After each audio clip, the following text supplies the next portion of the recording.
All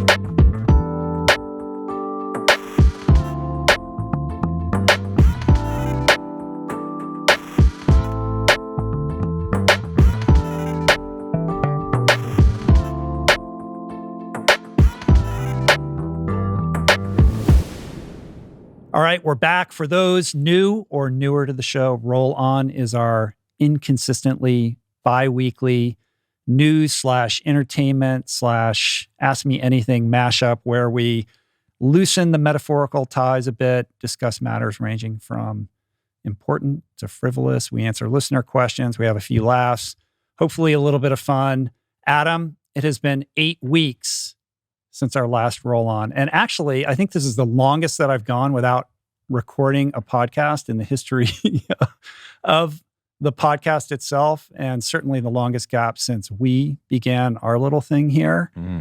First, because of special holiday programming like our annual best ofs, and then because I've spent the last month, the entirety of January, on sabbatical, which we're going to talk a little bit about today. But the point is, today we make a glorious return. There's so much to cover and catch up on. But first, how goes it, my long-lost friend, Mr. Adam Skolnick? Rich, I don't want to bore you with the many inconveniences of modern life. But are you familiar with the idea that things shrink in cold water? I have heard that rumor. You have? You've Yes. heard it. I lost my wedding band in my last swim. You did. In the Pacific Ocean, or 2 swims ago. Yeah. You're not a real swimmer, and certainly not a real open water or ocean swimmer if you haven't lost your wedding band. Is that right? Yeah, in the vastness of our open seas. You know what? It's funny. I was talking to Goggins like later that day, I think it was, and he said that almost all Navy SEALs who were married lost their wedding band in the ocean, and then the ones when they get the new one, they put it onto their watch, because it's guaranteed to go. Wow. Yeah. That's interesting. But I didn't know, because I've swum in cold water so many times and it's never been a problem, but it's been really cold here. And I felt it. It was like one of those things, I felt it slip off, and then like it registered a half second later and I popped up. I'm like, and it was, that was it. Did you dive down and try to find it? Of course I did. About 85 times, but it was, Yeah, man. I told a story about that in Finding Ultra when I was on my first honeymoon with my short-lived, I don't know what you call it, and lost my wedding band. and that had a very symbolic kind of nature to it. But since then, I did, like people may know, like I don't wear a wedding band. And that's because I've lost like 3 that I've had with Julie until at some point I was just like, forget it. Right. So it's no longer a symbol. This one, to be perfectly transparent, was I've been married twice, and it was a wedding band I already had, because we decided, April and I decided to get married on like a Saturday, and we got married on a Thursday, and it was just like, you either go and get something off the thing, or you. So you used your wedding band from your former marriage? I didn't come here for your judgment. So my wife didn't mind. Like I came back, I felt really bad, but my wife didn't mind, and she's already conveniently made an appointment to purchase new wedding bands. Good. Great. I think you should have one that's just between the two of you guys. Until I lose. But no, maybe don't overspend, because you're probably going to lose it again if you go out into the ocean. I think because things do shrink in cold water. Things shrink, and I was aware of some things shrinking, obviously, but I didn't know knuckles shrank. But that's what I learned. Well, it's good to be with you again. I feel a little nervous today. I'm out of practice. Like this literally is the longest I've gone without doing a podcast, and as long as I can remember. So it's crazy. Yeah, I'm like, I have butterflies. I got home last night at like 1:00 in the morning and just came right in here to do this today. So right back in it, but I'm feeling good. Excited to share with you today. I'm excited to be the guy that's here on this breaking back in. I think the Roll On format is a good one. Yeah. To get the juices flowing. Yeah, because let's face it, the stakes are really low. Right? Well, I don't have to impress you. I don't have to win you over. No. You can be sycophantic. Yeah. If my eyes get glassy from being tired, I know that you can take the reins and run with it a little bit. If your eyes get glassy, you know what I'll say? What? Your eyes look wonderful. See, that's why you have the job. In this echo chamber that we've created here, where you just say nice things to me, and we continue to do this. But I will say, over the break, lots of people out there itching and aching for some Skolnick. Yes. Especially, we started this new thing called Rollback, where on YouTube, when we don't have a midweek roll-on episode or any other kind of episode, we've started sharing audio-only episodes from way back in the archive that have never been on YouTube before. All right. And we've done that twice. We had one with Gabor Mate and what was the one that we just put up the other? Oh, Josh LaJohny. And in the comments section, people are like, this is great, rollback, but like, what happened to roll on? There's a lot of speculation and conspiracy theorizing there going was a on. Conspiracy theory. That our relationship has disintegrated, that maybe we got into a fight or something like that. How come there's no, I took a break. Right. I mean, there was one theory that Brogan murdered me. Or at least kidnapped me. Is there like some Reddit thread? There's a if you go to deep Reddit, it's not Reddit, it's like the deep Reddit. Some kind of 4chan situation. Yeah, it's like Reddit's 4chan. There's a thing. A lot of speculation. Screen grabs. There's pictures of people seen in the wild. Yeah. Prove he's not dead. That's what they said. Prove he's not dead. Well, that's a metaphor for, kind of the way the world is spinning at the moment. Yeah, it's a minefield out there, Rich. It is. Yeah. I heard there's a culture war afoot. I wouldn't know about it because I'm in an echo chamber within an echo chamber. Yeah. Well, during my sabbatical, I opted out of paying attention to anything, but I did hear a little bit about a few things, which we're going to talk about today. But before we get into all of that, a couple announcements that I want to make, especially since I've been gone for an extended period of time. We did create a couple new social media accounts for the podcast, at Rich Roll Podcast on Instagram and Twitter. When I was gone, it just made it easier for the team here who did a great job in my absence. Clearly, I'm not fundamental to this operation because these guys did a great job when I was gone. You're a figurehead. Where under those accounts, there'll be posts about the latest episodes. So the onus isn't always on me to constantly be sharing on social media about the latest episodes. So check those out, subscribe. It frees me up because this, turns out this social media stuff is kind of a full-time gig if you don't check yourself a little bit. Do you feel like you're going to be pulling back from your Instagram account in some ways? I mean, do you feel like... No, it just releases a little bit of the pressure. It's like I'm reluctant. A lot of people, have other people manage their social media accounts. I just don't feel comfortable with that. But then it means that like, oh shit, today there's a new episode up. I got to think of something to say and download these photos and put them up. And this stuff takes time. So anyway, it just makes my life a little bit easier. So subscribe to those things. Second announcement. You've heard me talk about Taco Vega a couple times on the podcast. It's my friend Jared Simon's restaurant here in Los Angeles, all plant-based, Mexican. He's an incredible chef. He's also an amazing endurance athlete, has done tons of Ironmans and ultra runs. Just a good dude. And I was heartbroken last week when he announced that they were going to be closing their doors. They just couldn't make it work. But there was this outpouring of support on social media. And so many people kind of showed up on the final days before closing the restaurant that he was able to kind of keep the doors open. And he's doing it on a day-to-day basis right now. So we're recording this on Monday. This goes up on Thursday. I don't know whether he'll still be serving up food. Hopefully he is. And in the event that he is, and you find yourself in Los Angeles, make a point of stopping by Taco Vega. It's on Fairfax near Cantor. It's pretty easy to find. You can Google it. And you can find Taco Vega on Instagram and Jared Simons as well.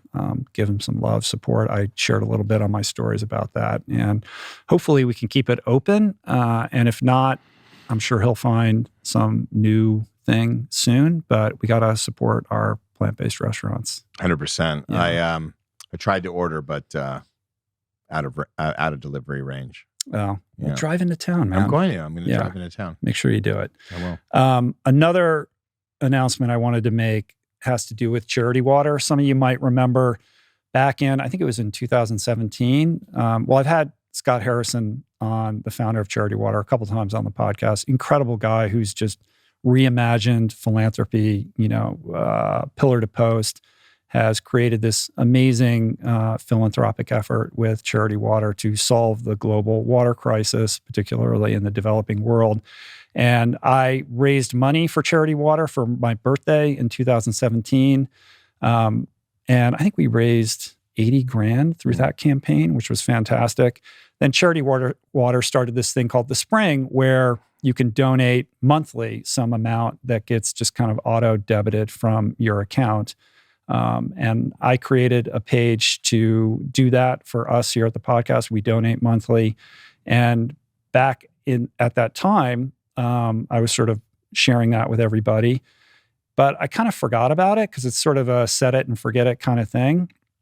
And I decided to check back in and see kind of where we were at in terms of how much money we've raised. And I was shocked to discover that collectively, this Rich Roll Podcast tribe has raised $471,000 for Charity Water, which is unbelievable. I had no idea. Yeah. Apparently, we're the fourth highest donor in this kind of spring ecosystem under Charity Water.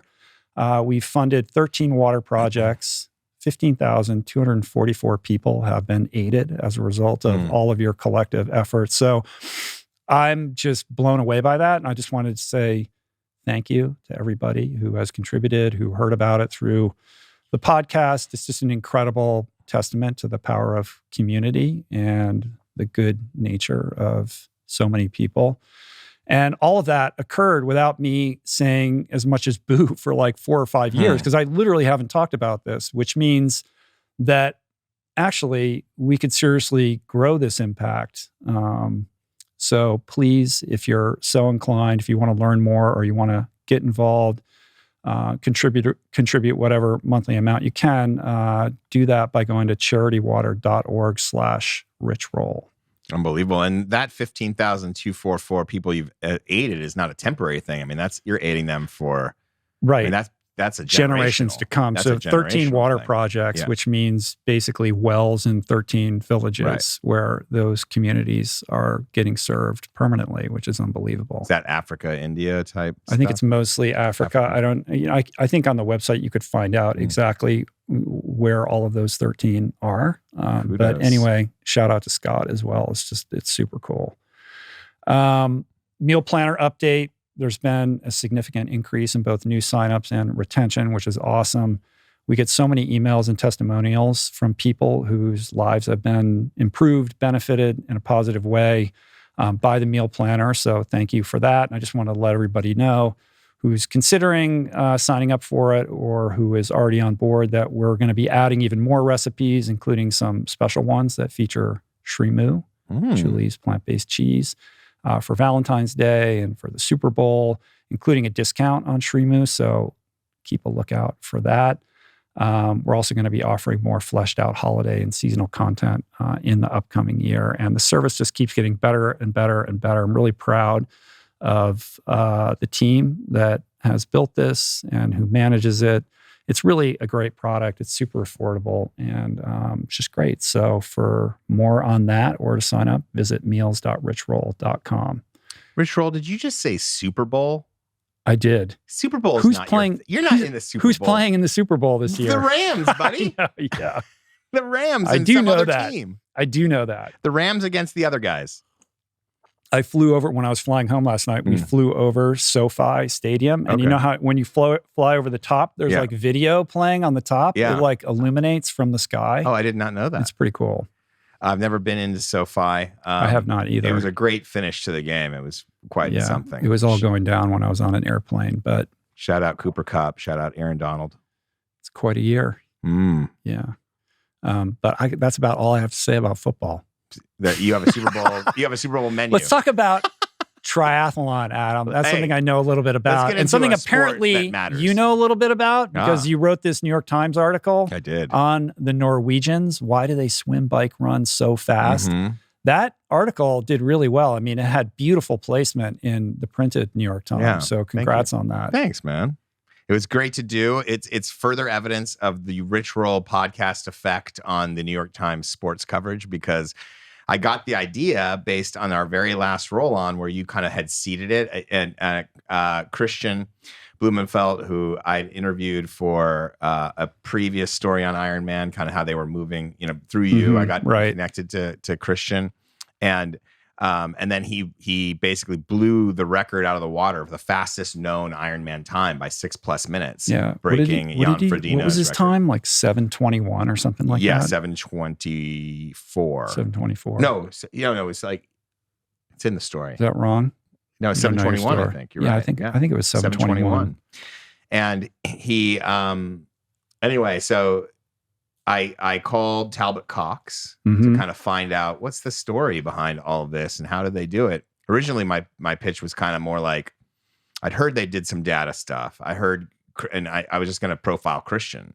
And then the more I got into the story, I realized that it was basically this Moneyball comes to multisport idea. Right, because it's not, Christian is the tip of the spear, but there's Gustav Iden. I don't know how you say his last name. And then there's another guy. Casper. You're right. So there's a whole thing going on in Norway. Yes. So, and Casper's one, has beaten both those guys in different events. And Gustav was an Olympian and is the world champion at the half Ironman distance. And then you got Christian, who's the Olympic champion in the Olympic distance, and now has the fastest known time. They don't call it a record because of the Cozumel course is complicated and is not certified. And so it originally was called the world record, but they pulled back. The Professional Triathlete Organization pulled back. But that was the first time he's ever even done the distance. He'd never done the distance. He'd never done an Ironman before. No, and his first time out. Ever. And he's into, so anyway, the story is about how is that possible? How did that happen? It's a really interesting, cool story about these three young guys from Bergen. And we've known each other their whole lives. Since they were kids, Christian, they all went to a sports kind of focused high school, kind of like we've had the Fame high schools here, that thing. In Europe, there's sports schools that are kind of like that, aimed towards Olympic type sports. He was a swimmer that couldn't win swimming races. He was competitive, but he wasn't winning the races. And so his swim coach basically said, he saw him run one day and ran so well and said, you should try a triathlon. He went to a local sprint triathlon and won the thing as a high school student. He was 15. And he got a call basically saying, hey, we're starting some parent had a kid who wanted to get into triathlons. And the father didn't know much about the sport, but he just decided to form a local team. And Christian was one of the guys, and these other two guys also were from Bergen, and they showed up in this team. So just crazy local talent. But the story itself is really about how the data works and what they do differently. And long story short, serial entrepreneur from kind of the tech world named Olav Alexander Boo basically decided to shadow the Norwegian team to Rio in 2016 to see if, hey, maybe I can help with this sport. Maybe I know the Norwegians have some good young athletes. Maybe I can help them in some way. And basically realize that aside from Dan Lorong, who is a great coach in his own right and is the coach of Jan Frodeno and Lucy Charles Barkley, two of the greats, aside from him and what he's done with data, no one's even looking at data properly. Even the coaches that are looking at VO2 or looking at lactate, they're not looking at them together, and they're not looking at it properly or properly understanding it. So he saw this huge gap in the knowledge of what's happening to these athletes. And these athletes, they're constantly on a clock. They're constantly being monitored by their own gadgets. They're constantly eating. There's so much data just there that no one's harvesting. So he kind of, it's about Christian's greatness and about Olav and Christian working together to harvest as much data as possible and all the funny quirks. So there's the inevitable kind of Moneyball analogy of like crunching these numbers and coming up with better strategies for training and racing. I mean, one of the kind of practical takeaways was that Christian was riding too hard, right? So he was suffering on the run, and so they figured out exactly how to dial back his bike leg to a very precise degree such that his run would benefit tremendously as a result. Like that would be a specific example. 100%. So they were using, they use core heating sensors in a way that no one has and they use specific sensors where they have a proprietary interest because Olav got with different companies that are working on this stuff and said, hey, let us be your resource so you can beta test anything you want through us. Yeah. And so in that part of that deal is this stuff's proprietary. So they have core heating sensors because the skin heat, that's not your real core heat. But if you got the core heat, you can really find out how close you are to redlining. And so if you pull back just enough, you can maintain that proper temperature, because basically the idea is only even the best cyclists, only about 20 to 25% of the calories they take in goes to work. It goes towards work itself. The rest of it just gets burned off as excess heat. So if you're too hot, if your core temperature is too hot, a lot of the calories you're taking in, all that just goes to heat, just gets burned away. In order to cool, it's going towards cooling yourself. Right. Is that what you mean? It gets burned off as heat. It heats you up, actually. I see. Yeah. So it doesn't go towards cooling yourself. It doesn't do anything productive at all. It just is more, you're feeding a fire that is burning too hot. Right. Yeah. The core temperature thing is such a big deal. And it's a big reason why so many elite Ironman athletes have had trouble when it comes to Kona, because they can dominate in these other races, and then they get to Kona and the heat and the wind and all this sort of stuff, and they start running into stomach issues and overheating issues that they haven't had to contend with, and they don't have appropriate fueling strategies for those because it's so different than these other places. And so even among the best athletes, the most elite out there, they've had struggles. I mean, Chris McCormick went through this. It took him years to figure out how to solve that equation so that he could win that race. And he's just one of many examples of that. So I think that's super interesting. In addition to that, I know that Christian also wears a CGM, a constant glucose monitor, or is that what it stands for? Yeah. Super Sapiens. So they add that blood glucose detection into that mix as well. And then there's this kind of clickbaity thing about the $2,000 water. Yes. What is that about? So it's $2,000 water that's infused with particular isotopes, so that when he pees, they can put it into a mass spectrometer and find out how well he's metabolizing oxygen.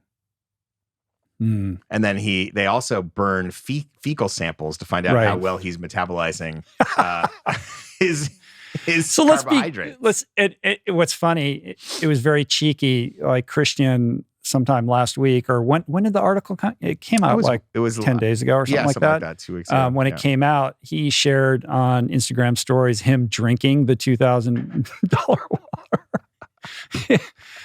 which I thought was very funny. Yeah. But I think it's important to note, all of this is really interesting. This is at the very cutting edge of science and sport performance.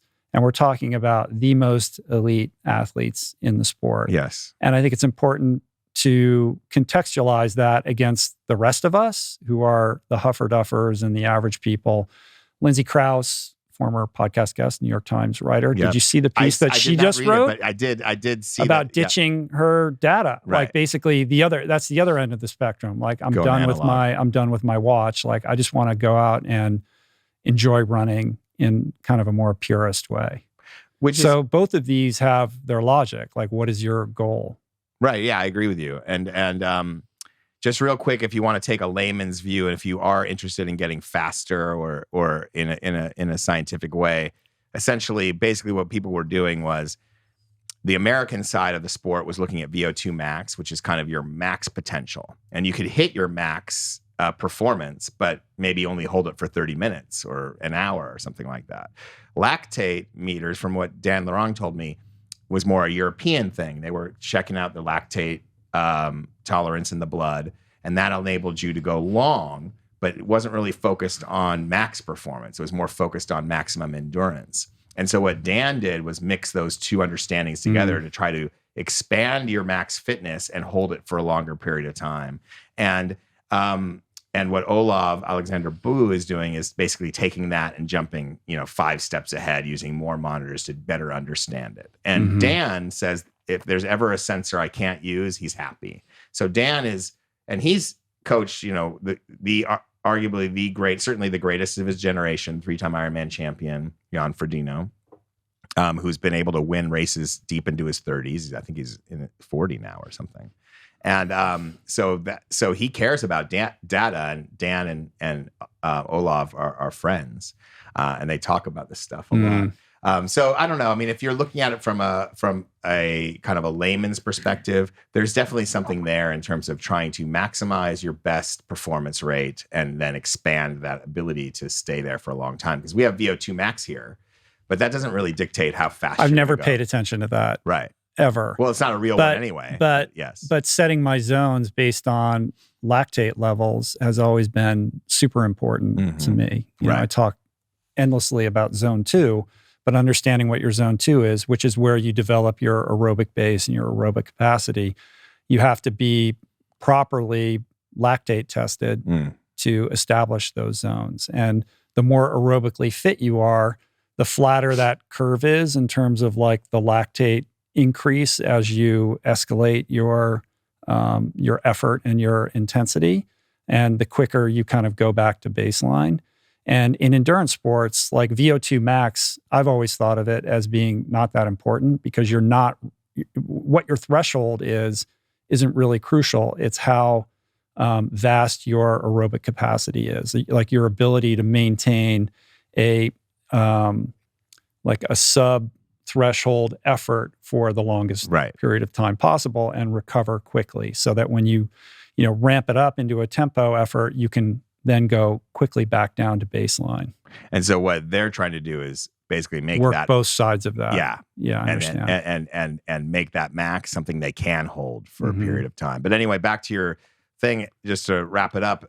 Christian won in Tokyo, where the heat was obviously, it's very well documented how hot the Olympics were in July in Tokyo, and he won passing runners that were supposed to be faster than him, because he had dialed it back just enough on the bike, and then they were wilting, and he won the race by 11 seconds. Right. And the thing that's not in this story that he told me is he called his shot when he was a teenager. When he was 17, he was interviewed by a local paper in Bergen, and he guaranteed an Olympic win. Guaranteed it. Oh, I didn't know that. Yeah. And then he did it. Wow. With this data as part of it. So, but he's not like a boisterous, like he's a very soft-spoken, like sweet guy. Yes. But they're hardcore, man. These guys, like they want to win bad, and so it'll be interesting to see what happens in St. George. I'm hoping to be there. And the funniest part about that story was when I talked to Olav. He's so smart. Like the first time I talked to him for like 2 hours, and I left the phone. I'm like, I don't even know what. Like I shouldn't do this story. I'm not smart enough, right? And then I talked to him for like 4 hours over 3 different times over a period of time before I fully kind of wrapped my head around how do I make this simple? How do I make it engaging? Because it's all so engaging. How do you kind of pare it down? Right. And so that's what it took for me. And it's pretty funny, like how much you have to, because usually I just drop into a world and I'm able to figure it out enough and get enough good stuff pretty quickly to turn it around. I like over researching though, so I'm always erring on that side. But with this, it was a real challenge for me to get to that point of confidence. Because it was so scientific, so in the weeds. So different from what I do. It's like, I mean, my inner core is like Lindsay Krause. Like I didn't have a smartwatch till like I got a dive watch that happens. You don't even have goggles. You have smart goggles. Yeah, I do. You have smart goggles. Yeah. I don't have dumb goggles. That's cool. No, so everyone check it out. We'll link it up in the show notes along with a couple other articles about these Norwegians. Did you talk before we close this out? Did you talk at all about this Sub-7 project? I did. I talked to them about it. We didn't include it because that's something for next summer. And so the idea behind the Sub-7 project, I think we've talked about it on here before. I think we have. Yeah. Just that it's Christian against, why am I spacing on the other guy's name? It's basically Gustav. No, it's not Gustav. It's an English athlete. Oh, one of the Brownlees? Yeah, Brownlee, Alistair Brownlee. They're going head up against each other, and they're trying to do it. It's like the Kipchoge 2-hour model. And so they're allowed to use a certain number of support crew. I think they're allowed to have a Peloton on the bike. it's going to be a very flat course. It's all going to be. They haven't announced the course yet, or the dates. No. So we don't know where this is going to happen. So the goal is. Did they tell you and you can't say? Or no. Nothing's been announced yet, and but yeah. So I think it was 7:21 and change was his time. So he has to find 20 more minutes. But right. If you read the story, you'll see Christian was suffering from stomach problems that whole week before Cozumel, and he had a virus or something. But I talked to the guy who owns the Cozumel Ironman, and he owns the company that puts it on, and he said that everyone was raving about Christian, how mellow he was. He showed up there at like midnight at the airport by himself, no entourage, no nothing, not fussy at all, and just he was like embraced and beloved by the people who put on the race. So that's cool. Yeah, cool. Yeah. Good. Well, keep us posted. I will. All right. Let's take a quick break, and we'll be back with thoughts on the whole Joe Rogan Spotify situation, some thoughts on my sabbatical, what I took away from that, a couple other cool things, some listener questions, and more. So we'll be right back.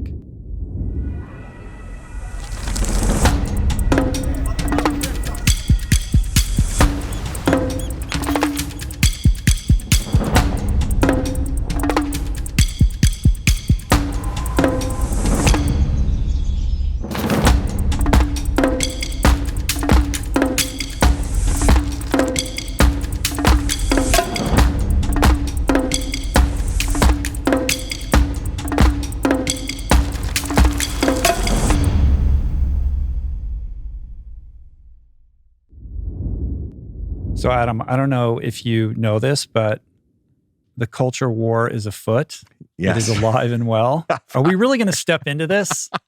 Very, very gingerly. There's no winners. Nobody wins in this by space. Talking about this. No, nobody wins in this But it space. is what's happening right now. And I guess I feel like it's on a lot of people's minds. And I know that people have reached out to me. They'd like me to offer some thoughts about this, which I have some trepidation around, because I'm not one for advice. If there's one thing that I've learned, and I learned this in recovery early and often, I'm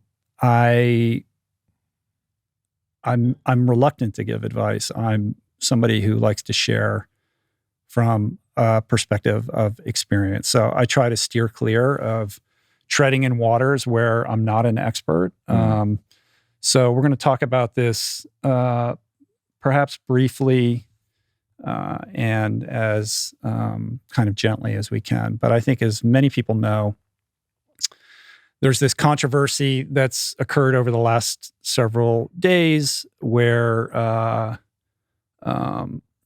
Joe Rogan is sort of in the midst of a crossfire over particularly recent podcast episodes with McCullough and Malone, these, I don't know how you would characterize them, doctors with non-mainstream opinions about vaccination. And the result of these conversations have caused certain artists out there to decide to pull their music from Spotify, which has put Spotify in this position of needing to, or feeling like they have to, respond to this. And Spotify, as of yesterday, had published a blog post by Daniel Ek, their CEO, wherein he kind of disclosed publicly for the first time these content guidelines and how they're going to, I guess, label certain conversations from time to time that are potentially in that misinformation space. And so, of course, this has caused, quite the outbreak of opinionated puppet masters out there. What is your take on this? Well, I mean, not just opinions, but like Spotify's stock went down 6% at one point. Yeah, I think they lost $4 billion in market share. And there's other factors. I don't think you can just point to the Joe Rogan controversy and say this is all because of that. No, I think it was Barry Manilow getting involved. Is that what it Yeah, because at first it was Neil Young, then Barry Manilow. But then Barry Manilow tweeted the other day, like, I don't know what people are talking about. I haven't said anything about this. Oh. Yeah. I'm sorry. That was some misinformation. There's some misinformation right there. Yeah. Barry Manilow But do you remember when fake news? He was brought into this somehow. Yeah, I know. So you have to take all of this with a little bit of a grain of salt. Right. Well, my theory on all of this stuff is, first of all, there's only one kind of free speech, and so you're either in favor of free speech, whether that's free speech moderated by companies or free speech moderated by governments, or you're not, and you have a problem. You want to control speech in some way, and I'm in favor of free speech and may the best ideas win. And secondly, I don't think Joe Rogan traffics intentionally in misinformation. So that's the other thing. He might have opinions that differ from people. He might be a libertarian. Remember, he was pro Bernie Sanders also at one point. So he's got very interesting viewpoints, but he's not. We're not comparing him to Fox News anchors that are intentionally muddying the waters and causing disinformation. I hold him in a completely different space, and I don't go to him for medical advice. So those are my ultimate opinions on that. And I think that in this culture war, we are trapped between the righteous and the ignorant. Those are the two loud viewpoints that we have. We have the righteous, the self-righteous, and we have the malevolent, the malevolence of ignorance on the other. And it's not that fun to be in that space, because it's loud and it's disorienting, and most of us are not there. Most of us are somewhere in the middle. We can handle differing opinions. We can figure out what to believe. And the funny part about being between those two poles is that on social media, we all toggle between them. We can all be righteous and we can all be a little bit ignorant. And so, when we do that, when we make the people who have dissenting opinions, when we try to snuff them out, we make them heroes. We make them the anti-establishment. We make them the punk rockers. We turn people like Matt Gaetz, who's the most punchable face in America, into a hero for all sorts of young people out there that are looking at the mainstream culture and thinking, no. And that's dangerous. That's why, the Balinese have this cultural idea of you can't crush the darkness. There's light and there's darkness, and you can't try to obliterate it. That's the point of free speech. You can't try to snuff it out entirely. It's impossible. That's why you have to cherish speech and let everybody talk, because then that only helps you figure out the best way to go forward. I know it's a challenging time, but that's really the only way, because when you ridicule people like Aaron Rodgers and Kyrie Irving and these people who have these, like you said, non-mainstream opinions about vaccines, you make them heroes. You actually elevate them. And that's the problem. The Streisand effect. The Streisand effect. Yeah. How do you feel about Spotify's declarations around content moderation and labeling and the like? I mean, they're sort of, taking a page out of the Facebook playbook. Like, right. Are you just a distribution platform, or are you a publisher? And that's a very difficult situation to be in. It's almost an impossible situation for Spotify. I don't see them, like kicking Rogan off the platform. I don't think that's going to happen, nor do I think that they should do that. So they've kind of issued this somewhat, toothless response right. about, we're going to do a better job of putting labels on things from time to time, or pulling things that clearly violate our relatively vague policy. Right. Well, and I like the label, because then I can just say, oh, he's going to talk about COVID-19. I won't tune in. I feel like I'm getting enough COVID information. Yeah. I don't need to actively seek out more. That's what's so weird, is it's like there's a lot of people making a living off of screaming and yelling about COVID. Well, sure. And the incentives are set up such that, particularly on Twitter, there's no incentive to be nuanced and balanced about anything. Right. You're rewarded for outrage on both sides of this spectrum. Right. So with the exception of the occasional super long thread, it's the hot take, that basically travels. Right. And that's what we're trafficking in. But I think it is important to point out, as you astutely noted a moment ago, that most people are not in this space. Like, we're kind of in the middle. We're trying to figure out what's true and what's not, and give us a little bit of credit when it comes to discernment. Right. Right. over the course of my sabbatical, I did spend a fair amount of time trying to make sense for myself of this world that feels, at times like it's, losing its grip on reality, depending upon what your information bubble looks like. So, on the subject of these sort of polar extremes, on the one hand, we could hold the perspective: are people and institutions flawed and sometimes mistaken? Does science make mistakes, or does science from time to time change their mind when new information comes in? Does the consensus scientific community screw up and at times err egregiously when it comes to messaging the populace? Are the incentives of the media misaligned? Do we have serious problems in government, tech, media, and at times science? Like, I would agree that all of those things are true. Yes. Or is there a secret psyops event of untold proportions afoot where this cabal of organized evil is organizing to control our minds and our bodies? Yes. Is that true also? No, wait, that's not true. Maybe part of that is true. I don't know. Probably not. But this idea, that either like we should just,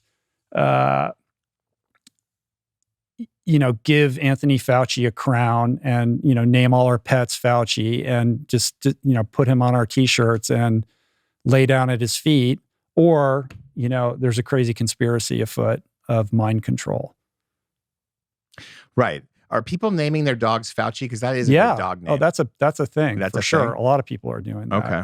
I didn't realize he was worshipped. Listen, I live in the gray and I live in the nuance, and I defer to that former idea, which is that there are scientists who are working hard to solve a very difficult problem, and they're doing it anonymously and imperfectly, and the messaging isn't always great, and there's been lots of flubs, and there's reason to distrust the media. And I don't want to spend a lot of time on this. I don't want to go down some crazy vaccine rabbit hole.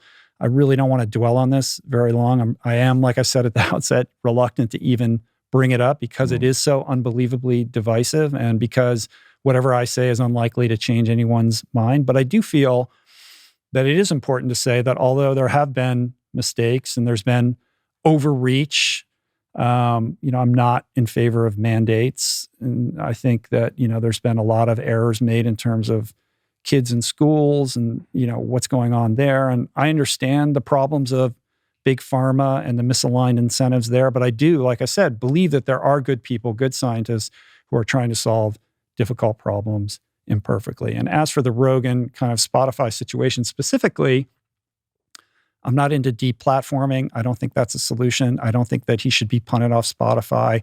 And I think this goes back to this issue of incentives. There are incentives to host heterodox thinkers, and there are incentives to be heterodox in your thinking. And I think heterodoxy is very appealing to many right now, especially with this degraded trust in media and institutions, and even more so when that heterodox thinking entails a conspiracy. There's something about our neurochemistry that lights up. Suddenly the world makes sense. And when you combine that with this media distrust, it creates an interesting and at times problematic scenario. But the truth is, just because you are heterodox does not mean that you are correct.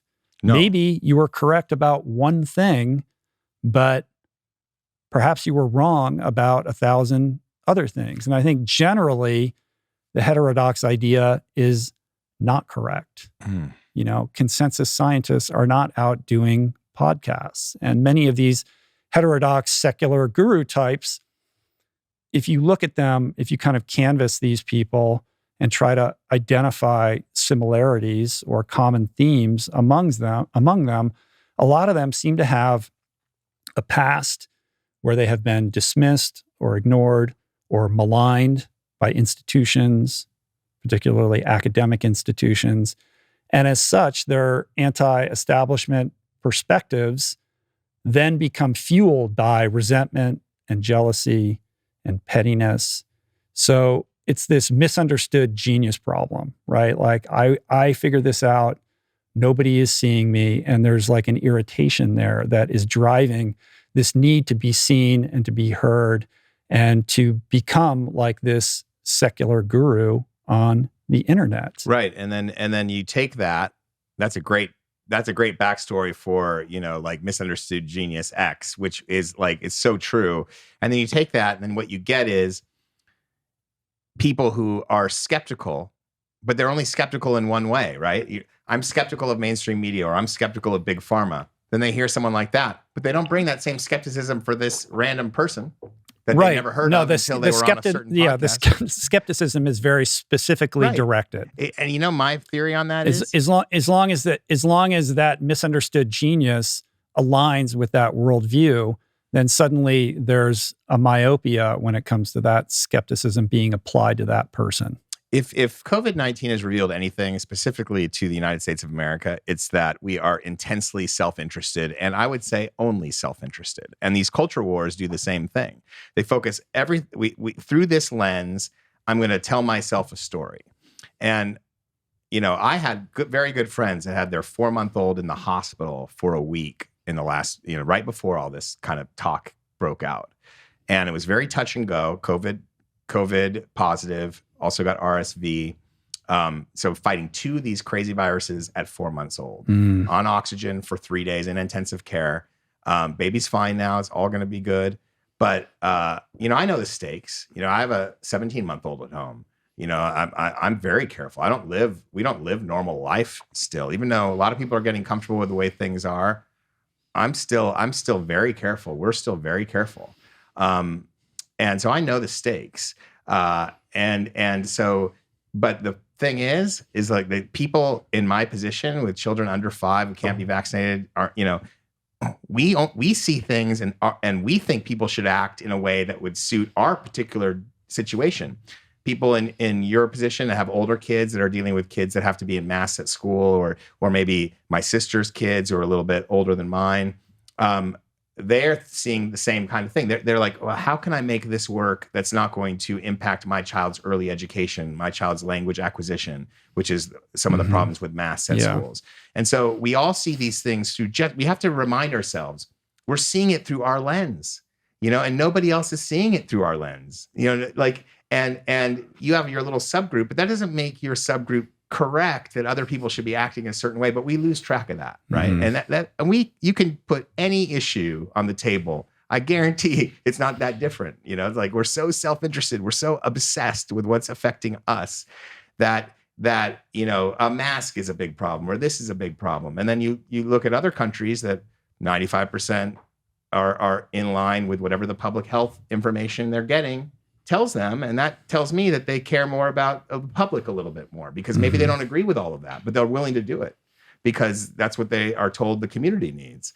And so I'm not making any judgments on anybody. I'm just kind of reminding us all that we are all just self-interested a-holes at heart. Well, there's something very, very American about this idea of rugged individualism, and it's all about liberty. Right. But liberty has to be calibrated against responsibility. Yes. Those liberties require a certain level of responsibility. And what is our responsibility to the collective whole? Right? And so sometimes we got to do things that we don't want to do. Right. For the betterment of everyone. But I think that breaks down with this loss of trust in the media when we feel like we're not getting the full truth or the whole truth, or we're being misguided. And I think that distrust has eroded to the point where it's perhaps irreparable for certain people.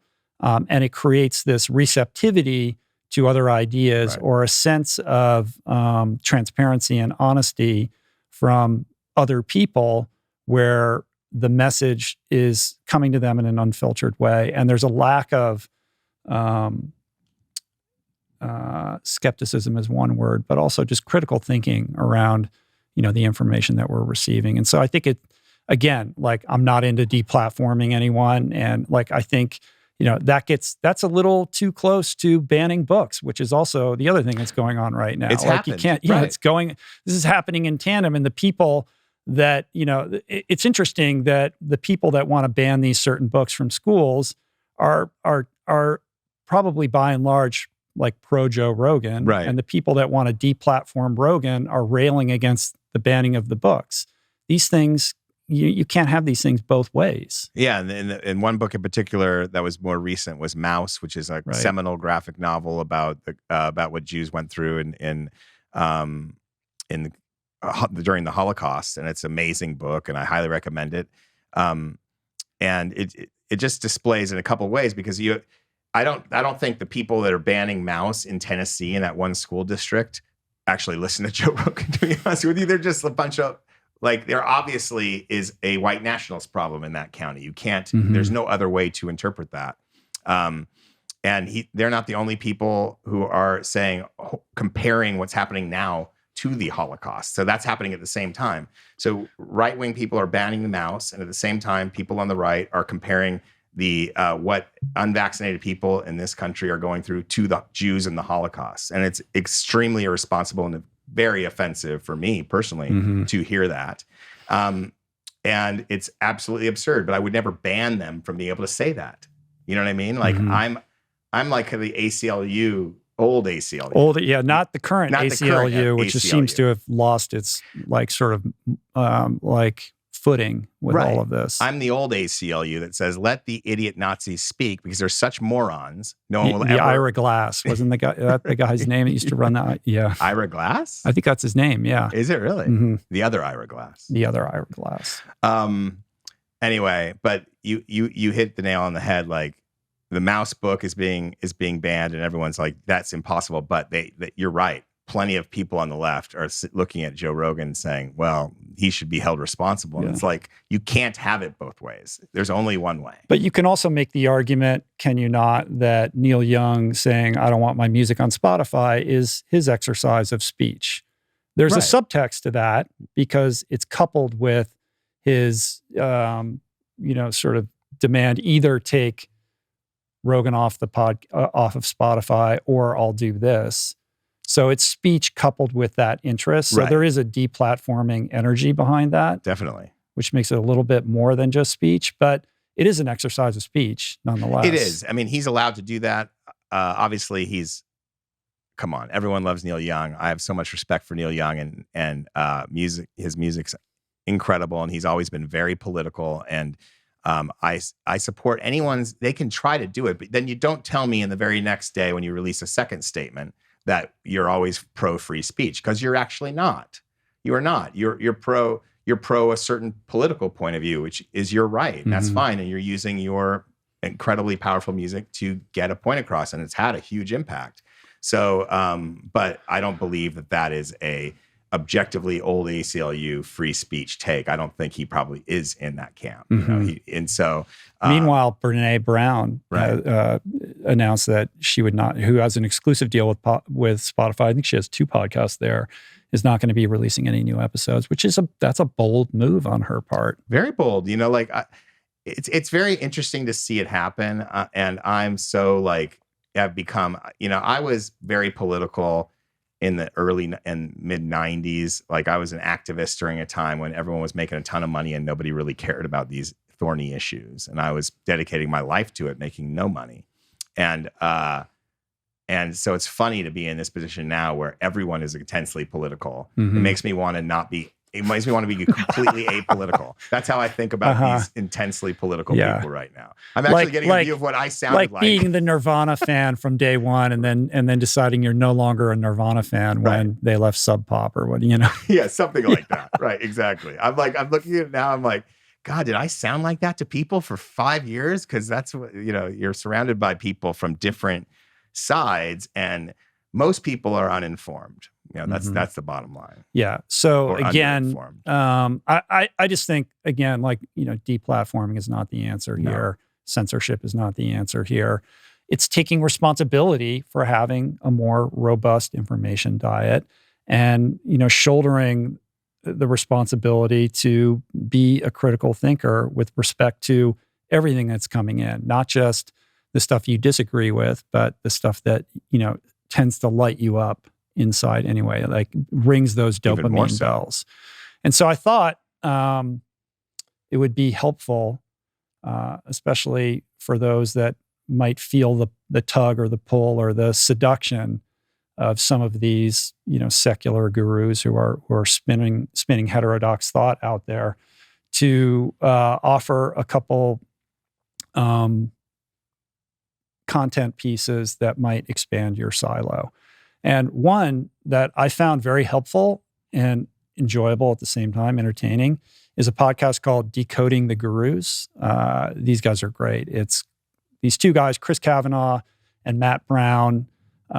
Chris is from Belfast, and Matt, I think he lives in Melbourne. He's Australian, an anthropologist and a psychologist who basically deconstruct podcast episodes with some of these secular gurus, particularly the well-known members of the IDW. And they really do a great job of separating the wheat from the chaff and helping you to understand how to separate or kind of discern what's factual, what's baseless, how to tell the difference, and IDW and the meaning internet intellectual dark web, dark web.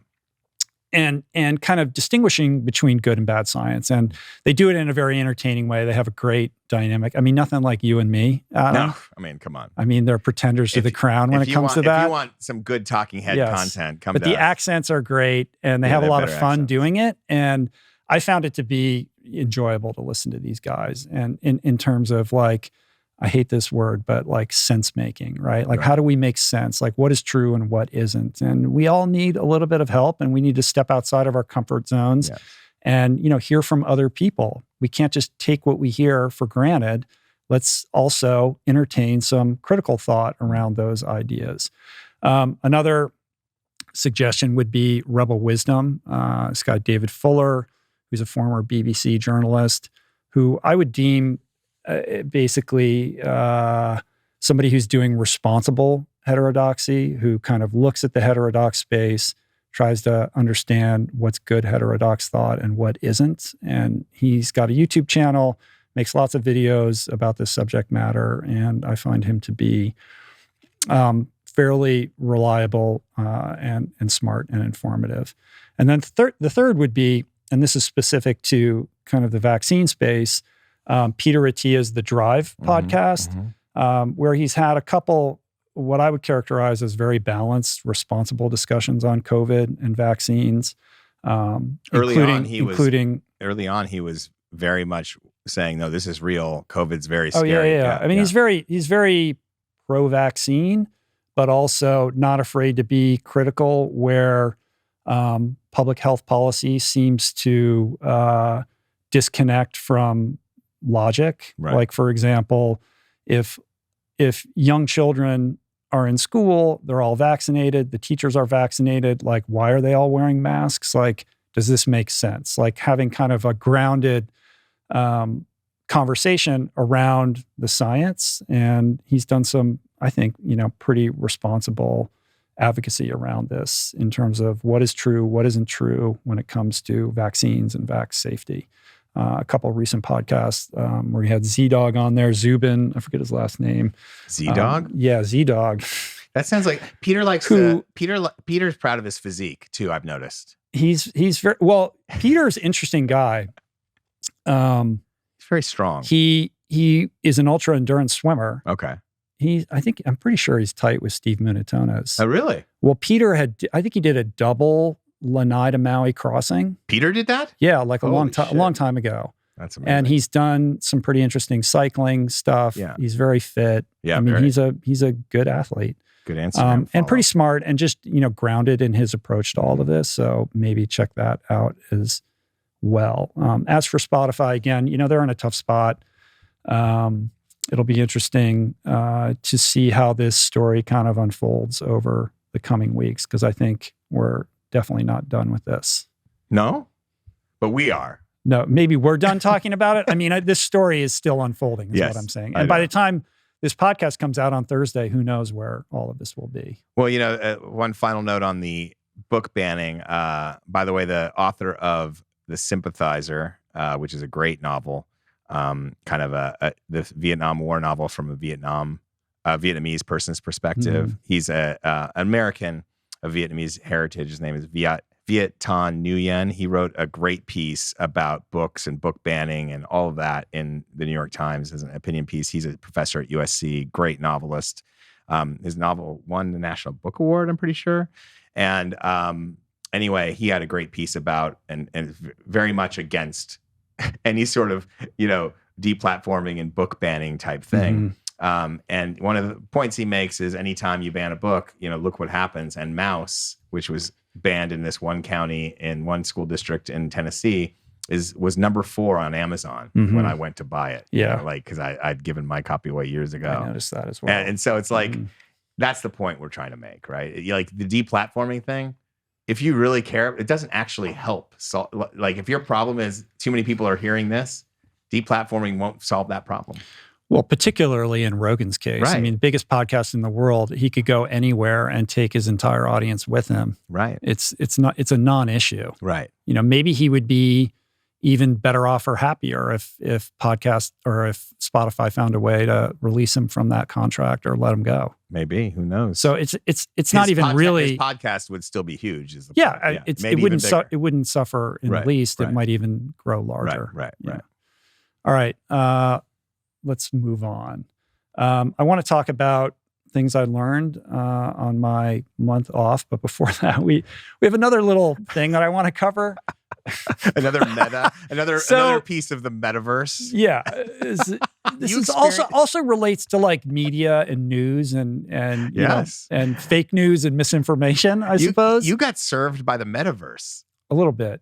The metaverse? Yeah, isn't it? The internet. The internet, like basically something about you was picked up and examined by like individuals on the internet. And so like, it was like an internet thing that was examined by the internet in 100 different ways. Right. Yeah. So what happened was a couple weeks ago, I was a guest on Tim Ferriss's podcast.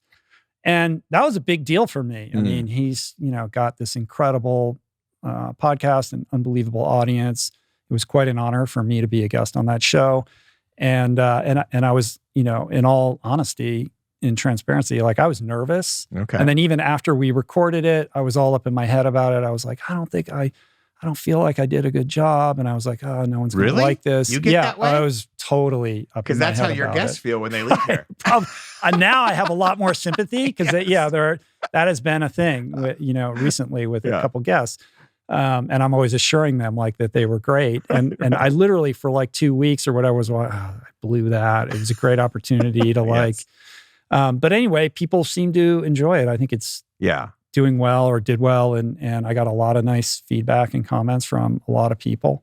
And it was really, again, like an honor to share parts of my story with his audience. In that conversation, though, I told the tent story, which I've told many times here. I don't need to rehash it. I sleep in a tent. I have slept in a tent for a couple of years. There's many reasons for that. I explained the basics of that to Tim. And that story ended up getting picked up by the media while I was away. Insider, which I think is a subsidiary of Business Insider that covers kind of the creator economy, the internet, published an article called "A Man Who Sleeps in a Tent in His Yard While His Wife Sleeps in Their Bed." While his wife is confined to the bed. Listen, it could have been worse, but it was kind of a snarky, clickbaity, non-story of an article. But apparently a lot of people read that because it was like trending on their site for a day or two. And didn't they use like a piece of content that you'd put up on your Instagram? Well, I had made a video like 5 years ago or something like that. Why I sleep in a tent. It was a video I made forever ago. I know. And that was that resurfaced as a result of this. And now has gotten tons of views over the last week and a half or whatever as a result of this. But it was being picked up as if this had just happened. Like nobody said like, oh, here's a video he made 5 years ago. It was like, oh, I just made this video yesterday. Right. But it's because I had been on Tim's show. So that kind of, put it into kind of a current lens. Right. And what was funny about that article was like, clearly the journalist didn't really know anything about me, didn't appear to even really Google me. it was just a very, kind of what you would expect from, it's sort of a hackneyed whatever piece. So I was like, I'm just ignoring this. Like it wasn't, if you read it, it's not necessarily that bad. It at times it actually kind of defends me, like, right. But it's sort of presented as if like this guy, rich Malibu guy sleeps in his backyard and like, while his wife's here, claims his marriage is fine, but could that possibly be true? It was like a story written by the clickbait journalist from White Lotus. It was that kind of exactly. In fact, I thought of that. Yeah. Where Connie Britton dresses her down for her listicles, and calling herself a journalist. It was like written by a listicle basically specialist. That's exactly right. Yes. So I was like, I'm ignoring this. It'll go away. This is not real. And then the news cycle just continued to move along. Like it got picked up. I guess like these articles get syndicated. So then they end up on all these other websites. Yeah, the same one ended up on Yahoo. They get translated. It was on Yahoo, MSN. It just wouldn't go away. They're reading about you in Burkina Faso. There was like like on Twitter, there was a local radio DJ who did 5 minutes on it, making fun of me, like in some, I don't even know where, I was like, I can't believe this. And then the Young Turks, which is a big progressive news YouTube channel. Yeah. They have like 5 million subscribers.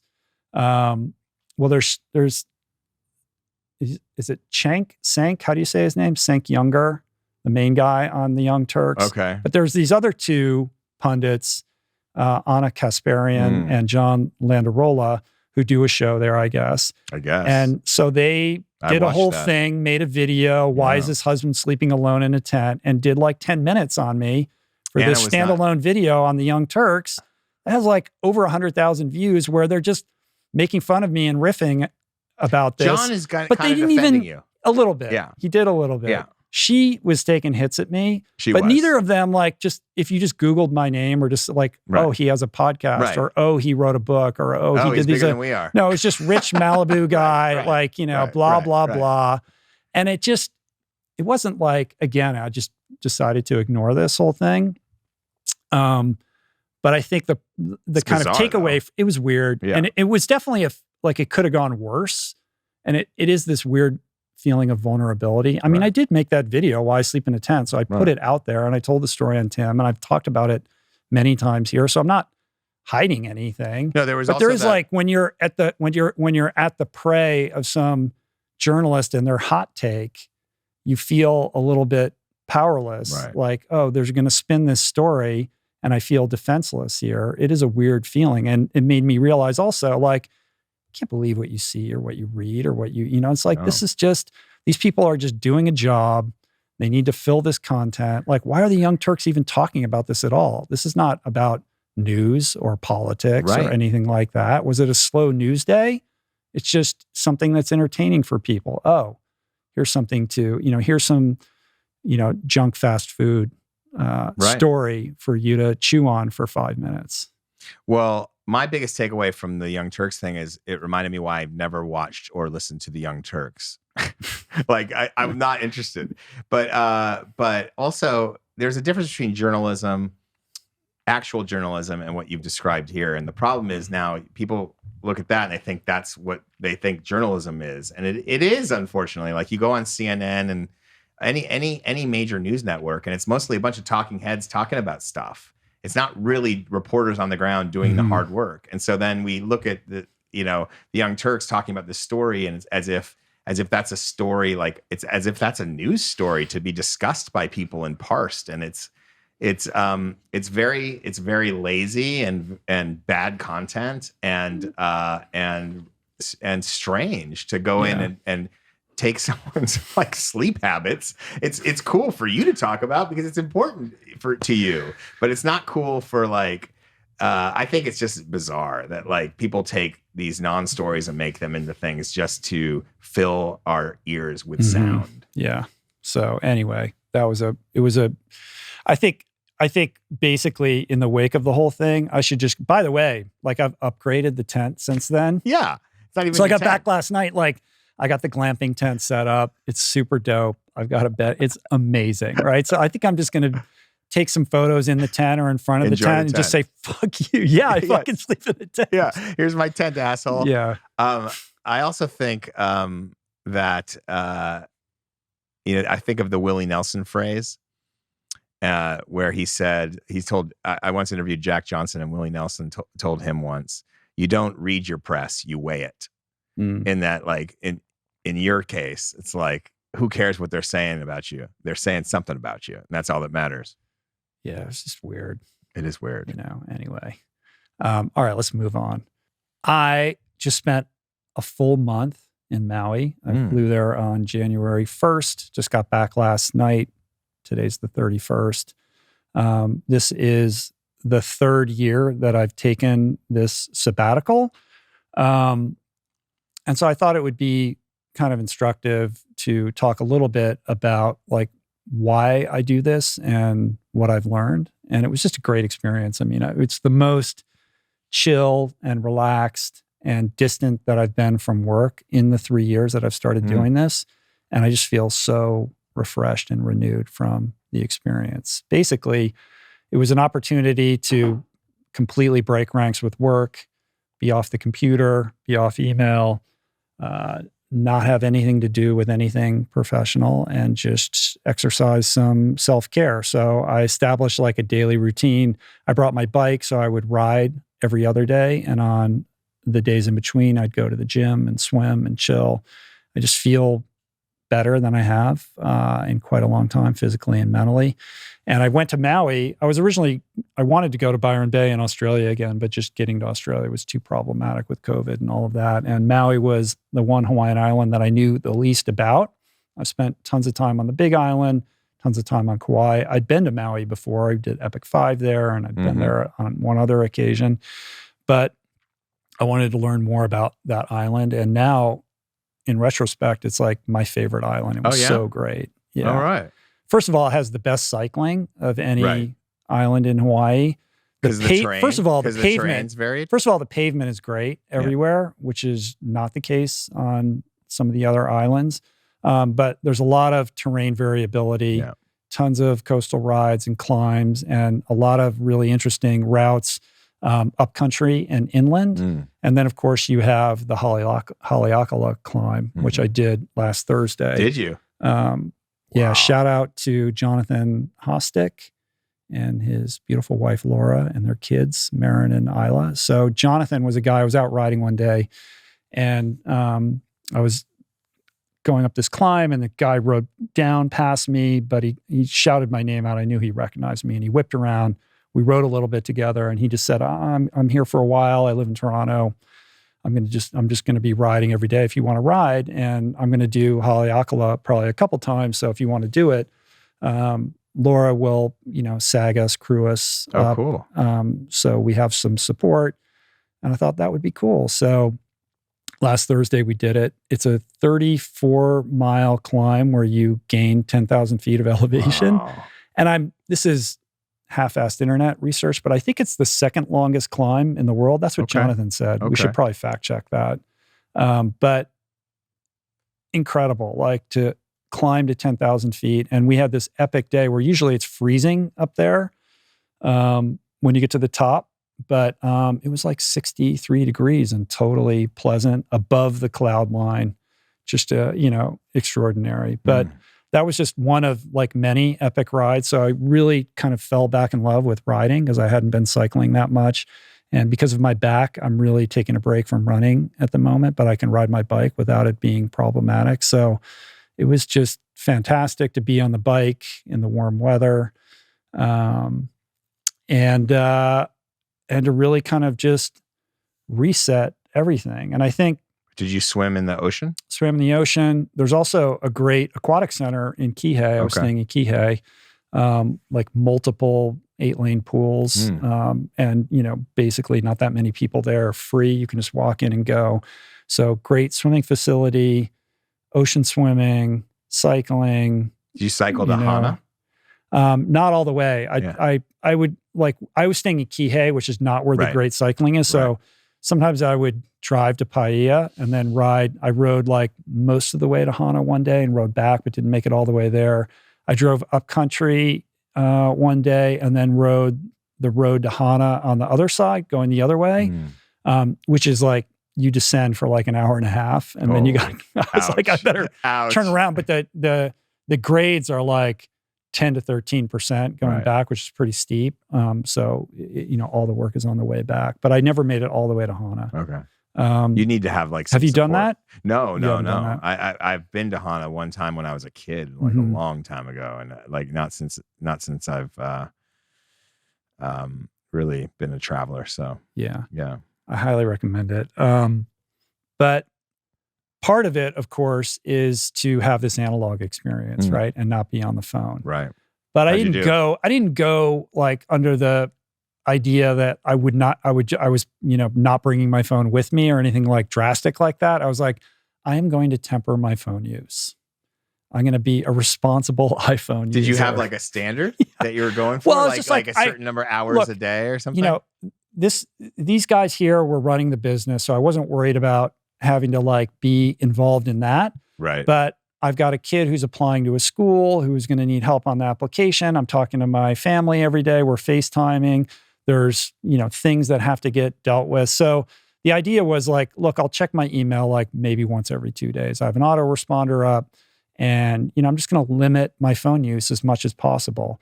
And I would say that in terms of like where reality met aspiration, I'd give myself like, I don't know, a B-. Is that because maybe of a C+? Would you have gotten an A without Wordle? Wordle was a problem. Wordle was indulgent though, Wordle's self-care, buddy. Wordle. I'm not worried about Wordle. It's all the other stuff. I've just noticed Wordle on your Twitter. That's all. And there were times where I found myself like, why am I sitting here scrolling Twitter? Like this is my opportunity to not do that. And I have no excuse and no reason, but that allure, that pull is so strong. But then it becomes like this spiral of, then you criticize yourself for doing it. And then you like beat yourself up. I'm an expert at that. Wait, what am I doing? I'm wasting my time. It's hard, man. It's hard. And then you come up with these justifications or these rationalizations. Then you're just in this like mental looping spiral of like negative emotions. And then you're like, what am I doing?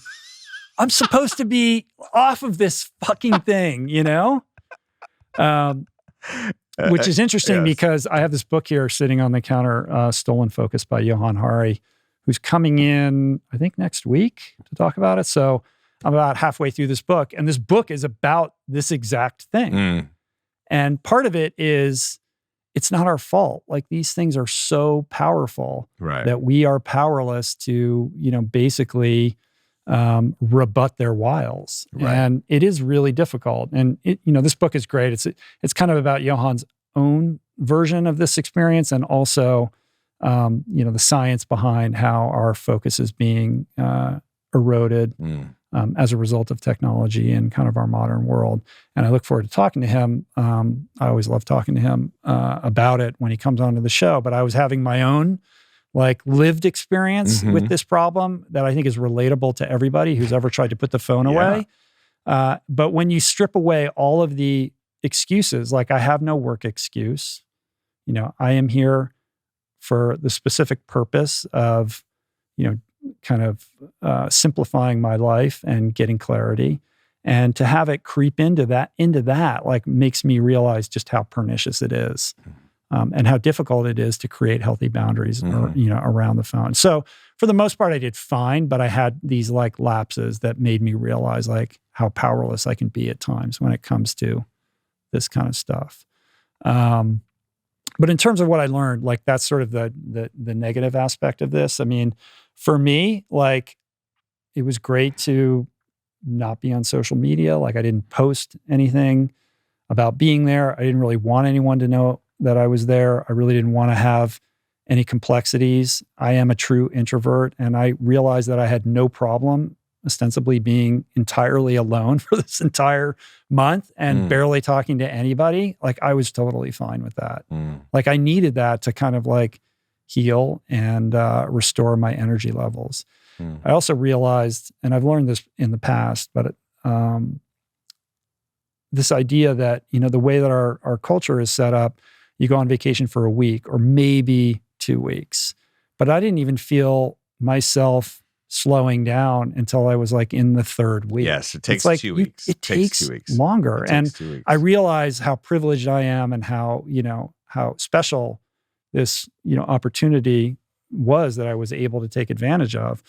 But the idea what you're saying is that you're going to go away for a couple days and come back refreshed is ludicrous. It takes 2 weeks to get into a new state of being. And then if you come home right after it, you never really explore that state of being. So then you start to unwind in the third week. The unwinding doesn't start until like day 15, 16. Sure. Yeah. And it's not then until then that you even begin to get any clarity at all on like how you're living your life. 100%.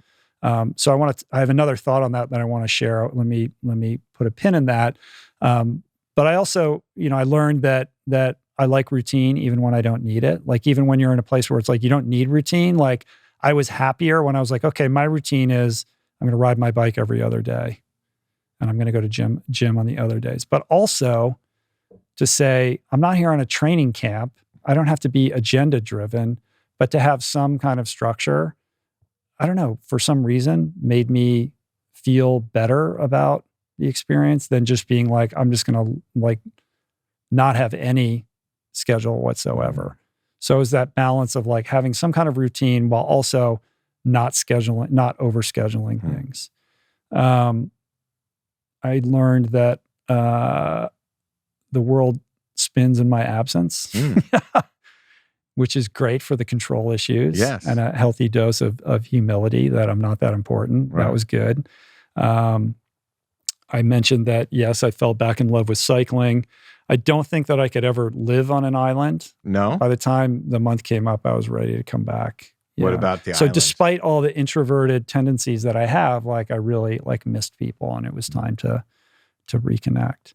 But I think to go back to that point that I put a pin in, the biggest thing that I think I took away that I've learned from this experience is, when you get to that, like when I'm in that third week and I have put enough distance between me and these kind of work patterns to have some level of clarity, I found myself confronting this default setting that I have to always be like achieving, producing, progressing. Like even like that, like, okay, I'm going to ride my bike. Well, I should ride harder or longer than I did last time. Or like, what am I trying to, what is my angle here? Or how am I going to make myself better through the result of this? Like, wait a minute. That's not what this experience is about. You're not at a training camp. You don't have to be agenda driven. Mm-hmm.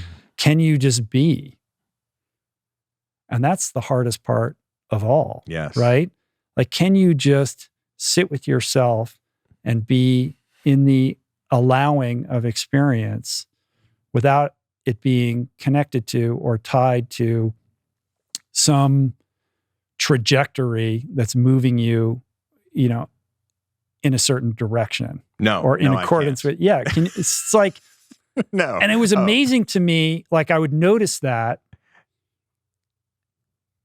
And then I would really begin to appreciate like how strong that impulse it was. It's like, oh my God. Like every time I'm like, oh, I should, or even when I was like, I'm a little tired today. Like maybe I'll just hang out here and read. No, you should drive to Hana. No, you should. There's that one trail you haven't checked out yet. You better go check it out because I don't know if you're going to have time to do. It's like all of that, right? Like it's all tied to how am I progressing? Right. How am I improving myself? What am I missing? What is the thing that I'm going to like beat myself up for if I don't do it? And realizing how ingrained that is, I think was the biggest kind of epiphany in the whole thing. Yeah, I mean, I think that's pretty. That kind of epiphany isn't. Yeah, I mean that's the unwinding, right? That's the whole idea of that's why you did it, right? That nugget is why you did it, right? And that's why you keep doing it because that unwinding is so critical. I remember April and I did a delayed kind of extra honeymoon because we did this very quick ceremony and then we did we didn't celebrate it for a while because of work commitments, and then we went on a trip to Fiji, Tonga, and Australia. And it was mostly a dive trip and to reconnect with her homeland. And then when we were first planning it, like she was planning it for like 10 weeks or something like that. And I scaled it back to like 6 weeks. And then about 2 weeks in, I turned to her and I'm like, why did I tell us to come home? Because once you're out, it's good to stay out. Like once you're unwound, it doesn't matter how long you're gone. Right? Because like you said, the world's always here when you get back. I don't regret coming back early, but like knowing that it's something I'll never forget next time, because it's like it could always be a little longer. That's for sure. Although I would say that I was ready to come back. Right, but I was excited to get back. Yeah. I miss me some Skolnick. Oh, dude, I miss the guys here. I we miss my you. family. We need you. And I'm enthusiastic to be back. These guys were back this new energy. I mean, they did their These jobs, guys are just fine. But Although there was a lot of sobbing. Blake's walking around with a cane, something about his back. Is it a cane or a trekking pole? It's a trekking pole masquerading as a cane. Yes. it's an emotionally confused something about pole. A bad back from all those ultras. Yes. I don't know. He's chuckling back there. All right, let's move on. We're going to share a couple pieces of content, right? Yeah, we are. Been enjoying. Yeah. You want to go first?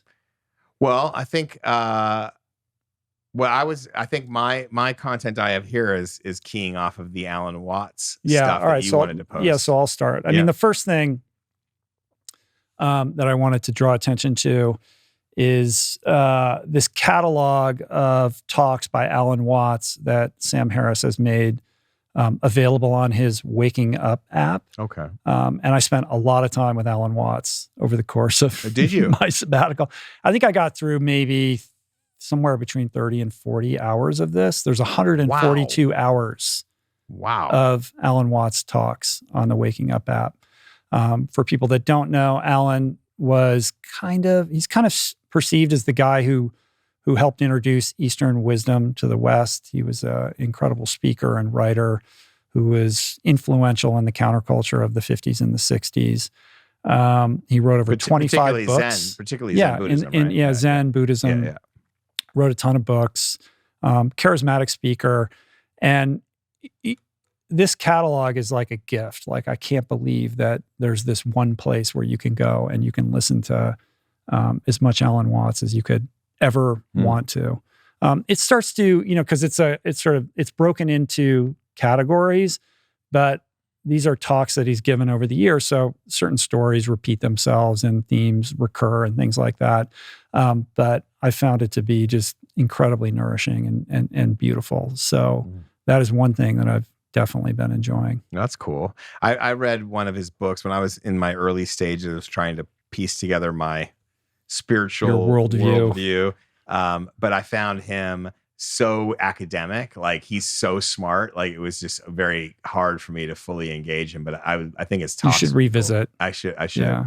I wanted to, just because I know you wanted to talk about that. I just wanted to quickly acknowledge Thich Nhat Hanh's death, a master Buddhist monk who was anti-war, the number one anti-war, anti-Vietnam War peace activist from Vietnam. In 1964, he started speaking out against the war and ended up having to be exiled, relocated to France. And he, over the period of time, he got Martin Luther King Jr. to pay more attention to the Vietnam War and speak out against the Vietnam War. Martin Luther King Jr. then nominated him for the Nobel Peace Prize.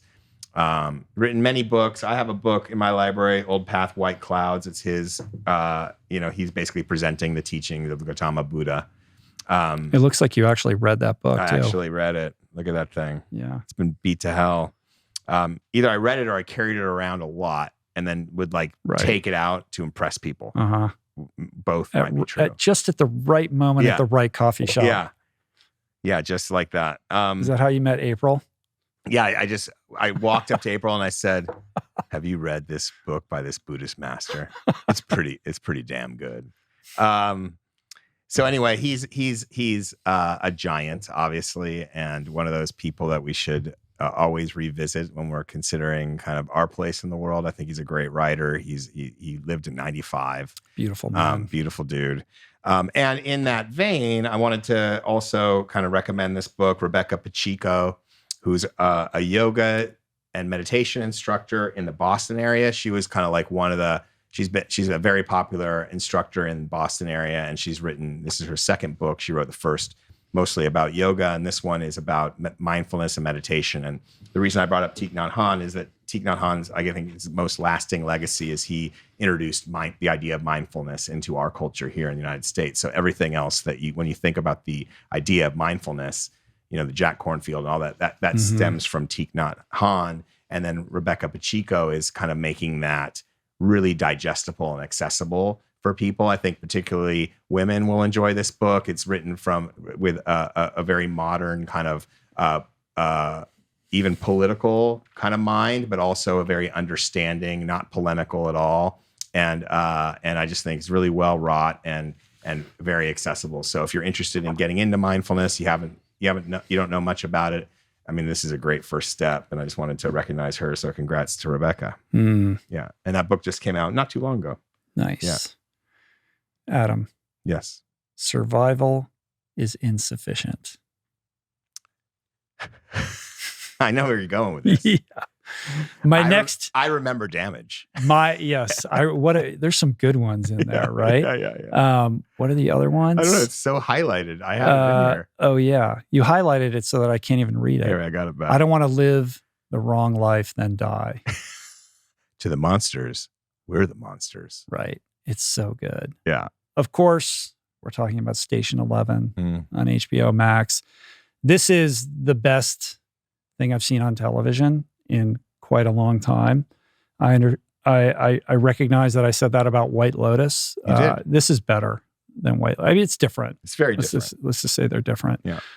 It's just an incredibly rapturous, beautiful miniseries. I guess. Are they going to?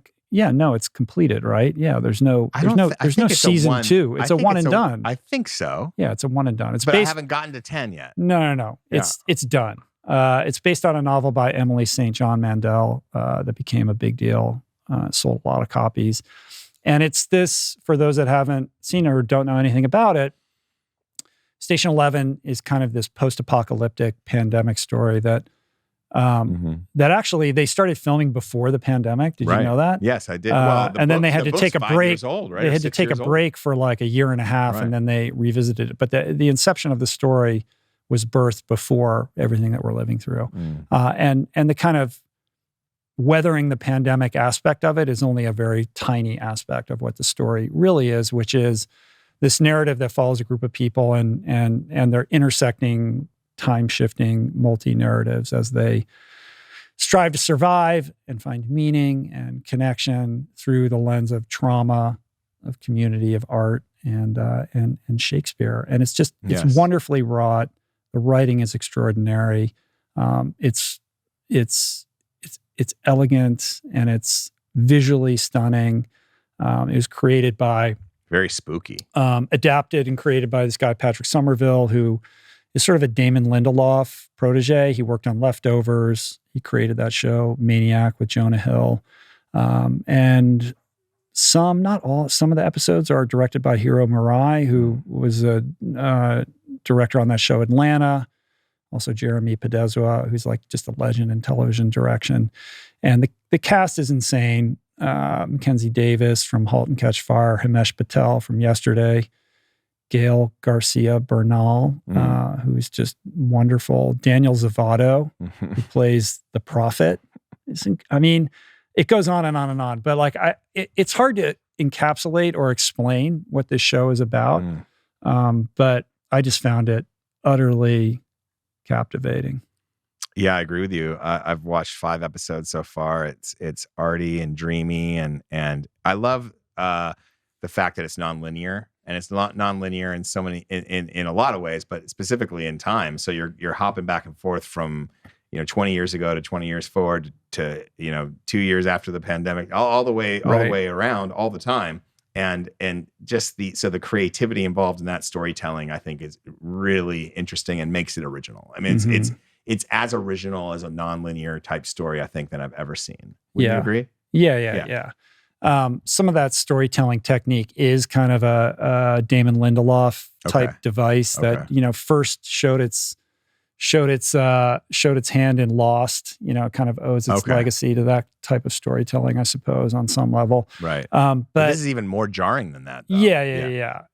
But the costumes and the way that these storylines ultimately end up intersecting with each other, and score, the way in which, you know, people are trying to make sense of their world, and they're going back to these texts, whether it's that graphic novel Station 11 or whether it's Shakespeare and these routines, like the traveling theater company that goes in that same circle every year and never varies, and the way that they are able to cultivate community and try to find meaning through these artistic expressions. Like, it's just, I don't know. It's to me, it's just brimming with beautiful creativity and this idea that we play out, like we're all in our story loops, right? Like they're traveling around Lake Michigan with this thing, or, you know, we have this narrative that we tell ourselves about why we are the way that we are, whether that's rooted in trauma or routine. And it's a story about, like, ultimately, you know, trying to break free from those loops and, you know, expand our life experience in scary new ways. And I don't know. I mean, there's a lot there, I think. It's just, and also, it's a perceptual experience as much as anything else. Say it again? A perceptual experience. Like, it's just, it's like, it's a very kind of like sensory experience. It puts you into a different state of mind and body. It's like a theta state. It's like, you know how like some films you're just watching and and reacting to, and you know you're on the couch watching it. This is like a state of being. It just puts your brain into a different state, and refreshing. Like, it is this post-apocalyptic dystopian tale, but what that genre generally, you know, does is show you this kind of like dark palette, and everything's gloom and doom and it's horrible. But here we have nature emerging from the cracks, and we have levity, and we have pettiness, and we have all of the complexity of human emotions that are taking place under very difficult, highly pressurized situations. And there's something like really unique about that. Yeah, I agree. Anyway, some great wait till performances. you get to the finale. I'll call you. You're gonna cry. Just great performances all around. And I think you mentioned a bunch: Matilda Lawler, the young Kirsten, Danielle Deadweiler, Miranda Carroll, and David Wilmot. Clark, unbelievable. He plays Clark. Just amazing. I you know, the Station 11 text itself is it just stays with me. You know, like there was some line. Not the novel. You mean the graphic novel? The that's graphic the novel text in the show. Yeah. Like the idea of escape. You're never more yourself than when you're escaping, which I think is a theme in this as well. And I feel that way. I mean, you just had an experience of that. Like when I was mostly doing Lonely Planet jobs, I mean, I loved being out there kind of on a walkabout. I definitely felt more permission to kind of be who I really am. And so I understand that idea. And I think it's a really cool idea, because you could take that and infuse your life with it. And so there's a lot in here that resonates with me. I think it's a beautiful work. I think it's haunting as well. It's not just positive; it's haunting. Yeah. And you know, you're talking to a guy who watched Contagion with his wife in week 2 of the pandemic. Oh, I did that. So and I was like, wow, how prescient was this movie? Yeah. I watched Contagion like the day after being at Whole Foods where it's trauma bonding were bare. Yeah. So it is trauma bonding. We're trauma bonding. The one thing that April doesn't get into, and it's a good question, is why is everyone just like always going back to Shakespeare? Shakespeare's had a big year. Shakespeare's always, every year is a big year. I know, but this year in particular, the Coen movie, right, with Denzel Washington. Right, that's true. Macbeth. Right. What else? Where else did Shakespeare crop up? Oh, just almost culture? Everywhere, all the time. Like Shakespeare is. Like, I mean, I get it. I mean, Succession is very Shakespearean. Oh. Well, I mean, Shakespeare told every story. But did he? Did Shakespeare even exist? Did they? Was Shakespeare written? Are we going to go down the rabbit hole of Shakespeare conspiracy authorship theories? You know how listeners, I've been trying to push Rich into a spin-off podcast, but we've just found it. Yeah. It's the Shakespeare Committee. We're going to get into the deep rabbit hole on the how heterodox of you, the actual writers of Shakespeare. All right, enough of that. Let's move on. Let's do some listener questions. Let's do it.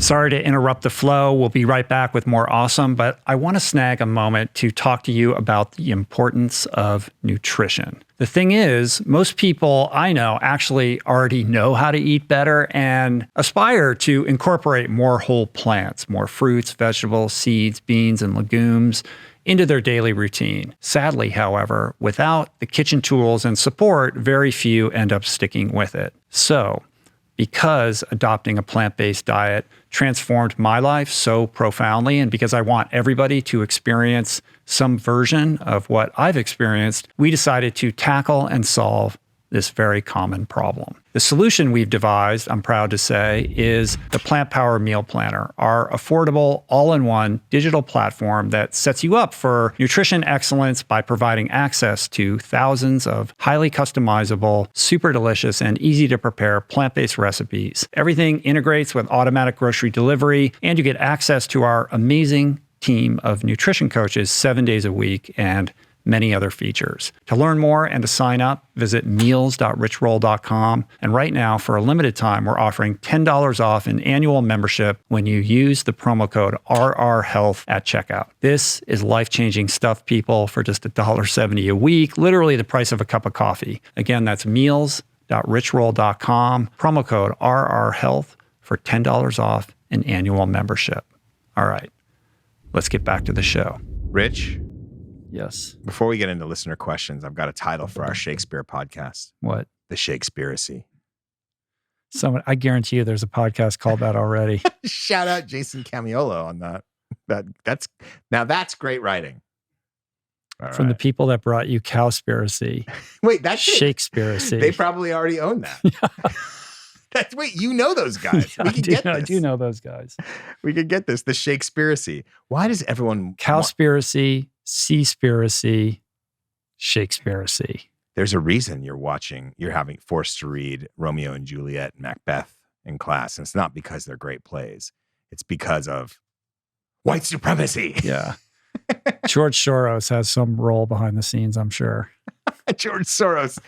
Who is George Soros if not a secret Shakespeareist? Shakespeareist. All right. Let's go. Hi, Adam. This is Rebecca Jacobs. I am from Santa Maria, California. And my question to you and Rich is this. I am a 56-year-old woman who is just recently been getting back into weight training. I've always been active. I follow a plant strong diet, and I've always also been a runner, but recently was diagnosed with a degenerative disc disease, of which running kind of aggravates that. I'm starting physical therapy today, so, maybe I'll have some exercises that they'll give me. But so my question is twofold. One, if I cannot get back to running, can I still get a zone 2 workout by doing non-impact type of movements? And if so, what does that look like? Rebecca, I feel you. I'm sort of in the same place. Been getting back into weight training for the first time in a while. My back is acting up, so I'm unable to run at the moment without aggravating that. However, the good news is, yes, not only is it possible to get zone 2 work in, there is an even better way to do that, better than running, which is cycling. So I don't know if you have a bike or you have an indoor bike or an indoor trainer or access to a gym where you can get on an indoor trainer. But cycling is actually perfect for zone 2 training because unlike running, cycling is like this machine where you can perfectly calibrate it for a certain level of energy output so that you can specifically train your aerobic base, your zone 2, and stay in that zone for a much longer period of time than you could running, because when you're running, you're holding your body upright. You can ride your bike longer than you can run. And so it's actually a more optimal way to train your zone 2 than any other sport, in my opinion. Now you tell me. My suggestion is to get into the bike in whichever way works with your schedule. Typically, I don't know how deep into kind of the zone 2 training world that you're in, whether you've had lactate testing or how you've established your zone 2. But in general, the kind of imperfect thumbnail is whatever your range, your heart rate range for zone 2 on the run is, drop it about 10 beats for the bike. So for me, my zone 2 running is in the kind of 145 area, like 135 to 145. So on the bike, my zone 2 is 120 to 130. Okay. There are ways of dialing that in more exactly through testing. So, my zone 2 is not your zone 2. That heart rate number should be meaningless to you. Figure out what your zone 2 is for the bike. If you've done that work on the run, drop it 10 beats, like I said. I think the minimum effective dose is something like 45 minutes, 3 days a week. But if you've been running and have some experience there, you can expand on that as well. So that's what I would do if I were you. And that's what I am doing, as a matter of fact. I've been spending a lot of time on the bike doing the zone 2 work. So for me, that's what it would look like. But I would also suggest that with your physical trainer, that you start working on functional strength, some chiropractic, maybe some dynamic neuromuscular stabilization, DNS, which has proved helpful to kind of creating that functional strength to stabilize your back. I'm not saying that you can reverse your condition or heal it, but to the extent that which you can stabilize your spine through exercising these specific stabilizing muscles, it will put you in a better place to do these other activities without creating further damage or unnecessary pain. Great and stuff. I say that as I'm not a doctor. Right. I'm not a physical therapist. I'm not any of those people. That's just my experience and maybe some things for you to look into. But, consult with the professionals that you're consulting with. Perfect. Mm-hmm. Excellent. Yeah, I know you didn't ask me that question, so why would you? What question? We'll move on. All right. Here we go. Sam from Baton Rouge. Hey, Adam and Rich. My name is Sam Bryan from Baton Rouge, Louisiana. My question is, I just listened to the episode, The Prophets Walk Among Us, where you had all of the listener call-ins to give their own stories, and you actually played mine, which is pretty cool. My question is, though, everyone who spoke kind of cited you as their inspiration, their go-to podcast to turn to in times of strife. And I think we all kind of have these pillars of inspiration that we lean on, and you are definitely that for a lot of people. And I wonder if you have that type of hero. This question is for both of you. Is there someone that you just always turn to when you're feeling down? Who's your inspiration? Who are your heroes? Sam, you're going to be really disappointed with this answer. I get asked this a lot, and I really don't have a good answer to this question. It's not like I can rattle off, a list of people, this person, that person. I don't spend a lot of time thinking about this kind of thing. I look at it more not like as heroes or people who inspire me, but more like, who are the people that are accessible to me, who can provide me guidance, wisdom, goalposts on things that I'm struggling with. And those are just regular people that are in my life. I would add to that guests that I've had on the podcast. Like, I'll reflect back on a conversation that I've had with somebody, because the people that come on the show are people that I want to learn from. Perhaps I'm going through something and I bring on this expert and they help me kind of process in real time how to solve a certain problem or think about a certain situation. And some of those people have become friends so I can call upon them when I'm in need. But I would say more often than not, like the people that inspire me are like regular people that I have in my life, like anonymous people. Like I'm going through I'm trying to make a decision about a certain thing. So I have a friend who's really good at that kind of decision making, and that's the person that I call. Or I'm having a relationship thing, or I'm having a professional thing, or I'm having a sobriety thing. Like I have buckets, with different people for all of those different kind of aspects of life that we all come across. So I don't think of like, I'm like, oh, that person that I put up on a pedestal. I mean, one thing I've learned in doing this for so many years is people are people, man. Like I've had some, pretty fancy people come and sit across from me on this podcast, and that's always exciting. And I get nervous. Oh, yeah. Thank you. You're not one of those people. Right?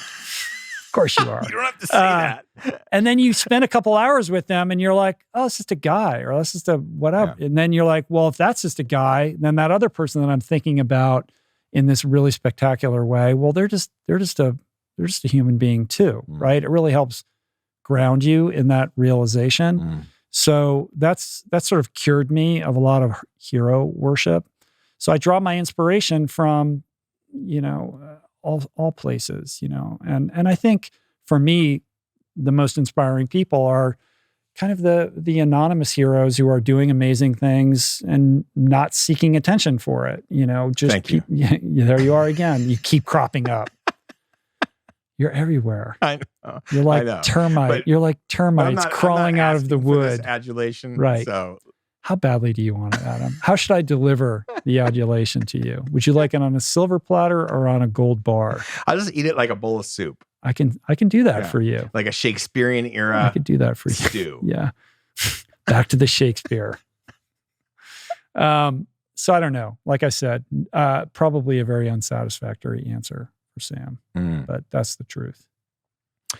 That's a great answer. I think that's totally real. I too do not have a one particular hero that I look to in, times of strife. But I do consult the Tao Te Ching on a regular basis, if not a daily basis. I have a yoga practice I try to do I do it daily. Lately it's been daily again, which is great.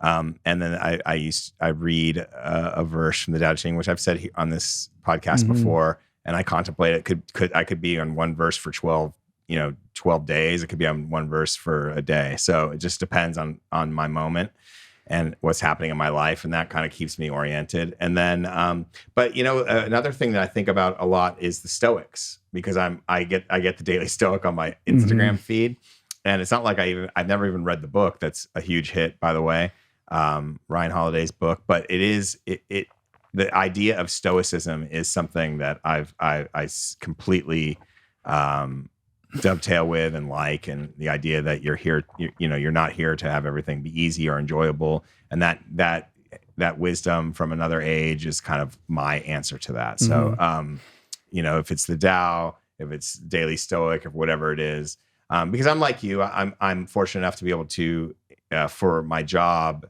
interview people who've done amazing things and are amazing human beings, and I do think about what I've learned from them as well. And it's nice to have advice from friends. But for me, like, that's what keeps me oriented. Mm-hmm. If we're going to expand this response to institutions and literature, I would agree with that. Marcus Aurelius, right? Epictetus, Alcoholics Anonymous, the group conscience. There you go. Bill Shakespeare. Back to Shakespeare. Yes. Let your need for inspiration and wisdom lead you where it may.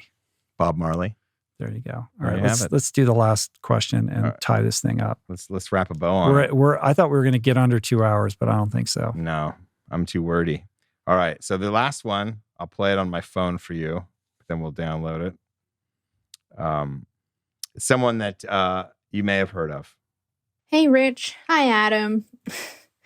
I'm calling just because I've been feeling like in a bit of a slump lately when it comes to running. In the last week or so, I just haven't felt motivated or even like enjoyed running. To give you some context, I have been training for the last 6 months, 5 days a week, and have run 2 half marathons and really enjoyed running up until like the last week. So I wanted to ask what you would recommend to help overcome it. Is it like taking some time off, or is it pushing through it and just hoping I end up liking it again? I want to continue running to maintain the fitness that I've gained, but I just haven't been keen to get into it lately.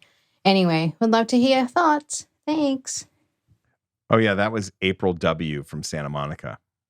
As in April Wong, your wife. Oh, right. This is your wife calling in.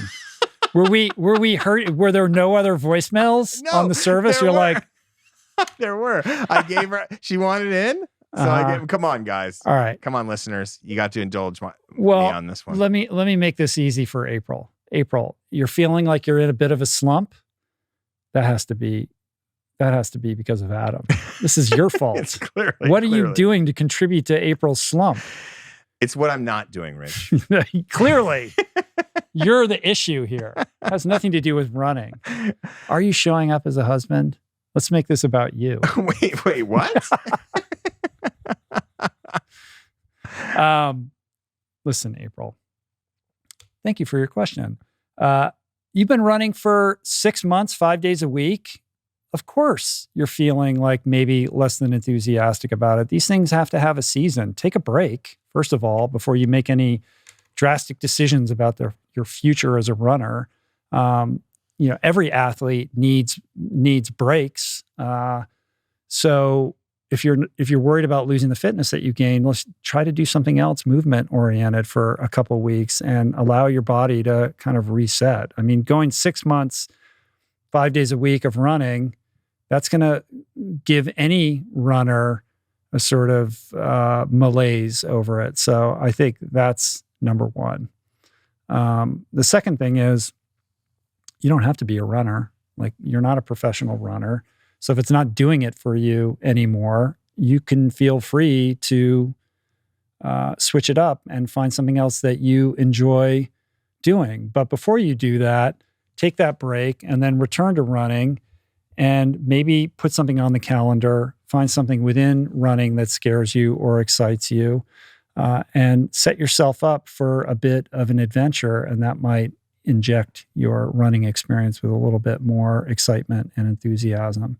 Because it sounds like you're just kind of doing it to do it now. You achieve these goals of running 2 half marathons. Congratulations, by the way. Very quickly, too. Is there Sub 2 another hours. race? Like, what's the backstory here, Adam? Like, is there another race on the calendar? Or what else is... First of all, you have a baby, too. Right. So there's a lot going on. Yeah, he's a toddler now. She's done amazing. She's like in incredible shape. She ran the Malibu half in under 150. She's just ran another sub 2 hour. We had the Pasadena marathon, half marathon, and then the Ventura half marathon on the calendar. But with Omicron and just being with a toddler at home, we are just not equipped to like going into the public and breathing on each other quite yet. So we didn't do Pasadena, and she's not sure she's going to do Ventura. But she did it the same day. She did her own course. I had, like you, had a back injury, so I had to bag out. But we were going to do, she was going to be my partner in the Uttala Catalina race, but that just got postponed. So that was the plan, is do this half marathon and then start getting in the water with me and doing trails with me and doing the Uttala, but that just got postponed again. So, that's the backstory. Yeah. Okay. So, find something, take a break, let yourself breathe, maintain your fitness in another way, come back to it with something to put on the calendar that would get you excited, that would be fun. It doesn't have to be even a race. It could just be some kind of adventure that you create for yourself. Right. And also maybe try to make it communal, like join a run club or meet some new people to go running with, or mix it up, go run someplace that you haven't run before. Like, I would make that suggestion because you want it to be fun. But the flip side of that is like we were talking about this earlier. You're like, I don't run because it's fun. Like, I run because it's hard. And like, right. I just do this thing. Right. Right. Doesn't have to be fun. You just do it and you push through these temporary phases, and these phases shift and change. But I think the fact that, April, you've been doing it for 6 months without a break, like, you're due for a break. Take that break and do it guilt-free. Beautiful. I love it. All right. But April as a person is like the type that has like a favorite thing and then she could just go off it, like, which is amazing that I've stuck around, that she's allowed me to stay. And like, I hope that like she's a doesn't test case in David Epstein's book Range. Like just like I'm trying new things. Good. Well, but also because you don't have to be a lifelong runner. Like she's so good at like almost everything she picks up. So that's also the other thing. Yeah, I think when people are have that kind of aptitude for almost anything, that probably happens. I would think. Must be nice. Yeah, it must be nice. All right. I think we did it. We did it, man. How do you feel? I feel good. I feel, I don't really want to complain about the inconveniences of modern life. So I won't. Please don't. Nobody wants to. Nobody you tunes indulgent in West Sider. Right. I don't want to get into what it's like for me when, like my Nest heater goes up too high without me knowing how to Have you ever figured out, do you have a Listen, Nest? Adam, suffering is suffering. No, I don't have a Nest. No. The Nest is winning. Let's say I'm in a battle and the Nest is winning. Yeah. Maybe you should pitch a tent in the backyard. Then you could be another just, entitled rich West Sider dude sleeping in a tent. As the Young Turks can make fun of you. As appealing as that role sounds, I'm going to pass on that. No Nest in the tent. You know what? It's nest-free nest. You know what would be interesting is if your tent was shaped as a nest. We can't really end this podcast on that note, can we? No. I think that was a misfire of an idea. But I love you. I love you too. And we're done. Okay. All right. I just want to say that I think it's great to have you back. It's great to be back. Happy to be back. I feel like I'm getting my mojo back in the saddle. Missed all of you guys. And again, this was the longest that I've gone without doing a podcast. And right now I'm feeling grateful and remembering how much I missed doing it. And I still love doing it, which is the whole reason for going away, to maintain this love affair with this medium and doing this thing. So thanks for taking this journey with me. Thanks for having me. Right on, buddy. Well, we'll be back in a couple weeks. Until then, you can follow Adam on the socials at Adam Skolnick. I'm at Rich Roll. If you want your question answered for the show, you can leave us a voicemail at 424-235-4626. And don't forget to hit that subscribe button on YouTube, Apple, Spotify, wherever you listen to the show. I want to thank everybody who helped put on the show today. Jason Camiolo for audio engineering, production, show notes, and interstitial music. Blake Curtis and Dan Drake for the video version of the podcast. Daniel Solis for graphics. AJ Akpodiete for TikToks. And also Dave Greenberg for portraits. Georgia Whaley for copywriting. DK for advertiser relationships, and theme music, as always, by Tyler Trapper and Harry. Thanks for the love, you guys. See you back here in a couple days with another amazing episode. Until then, Adam, peace, plants. To be or not to be?